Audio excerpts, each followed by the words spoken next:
Hi மக்களே, இன்றைக்கி இந்த வீடியோவில் என்ன பார்க்கலான்னு பார்த்தீங்கன்னா, ஊருக்கு கிளம்புறதுக்கு முன்னாடி சரி கொஞ்சம் நம்ம கொஞ்சம் க்ரூம் பண்ணிக்கணும்ல.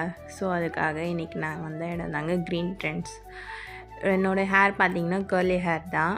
சரி ஓகே ஸ்மூத்னிங் பண்ணலாம் அப்படின்னு சொல்லிட்டு வந்திருந்தேன். ஐப்ரோ பண்ணிவிட்டு அப்படியே ஸ்மூத்னிங் பண்ணிவிட்டு போகலாம் அப்படின்னு சொல்லிட்டு. சர்வீஸ்லாம் பார்த்திங்கன்னா கூட நல்லா பெஸ்ட்டாகவே பண்ணாங்க. ப்ளஸ் ஸ்டாஃப் எல்லாமே பார்த்திங்கன்னா ஃப்ரெண்ட்லியாக நல்லா மூவ் பண்ணாங்க. நம்ம வந்து இந்த மாதிரி ஸ்ட்ரைட்னிங் இல்லை இந்த மாதிரி ஸ்மூத்னிங் பண்ணுறோம் அப்படின்னா அவங்க தர அந்த ஷாம்பு ப்ளஸ் கண்டிஷ்னர் இதை தான் நம்ம வந்து யூஸ் பண்ணுற மாதிரி இருக்கும். ஸோ அந்த மாதிரி அதை மெயின்டைன் பண்ணால் மட்டும்தான் அதோடைய ஷைனிங் எல்லாமே நம்மளுக்கு மெயின்டைன் ஆகும். இல்லைன்னா ஹேர் பார்த்திங்கன்னா ரொம்ப ட்ரையாக ஃப்ரிஸியாக ரொம்ப டேமேஜாக தெரியும் உங்களுக்கு. ஸோ அந்த ஷாம்பு எல்லாமே நம்ம மெயின்டைன் பண்ணால் மட்டும்தான் நம்மளோட ஹேரும் அந்த ஷைனிங் லுக் எல்லாமே இருக்கும். ஸோ என் ஹேரோட ஃபைனல் அவுட்லுக் எப்படி இருக்குதுன்னு சொல்லிட்டு மறக்காமல் கமெண்ட்ஸில் சொல்லுங்கள்.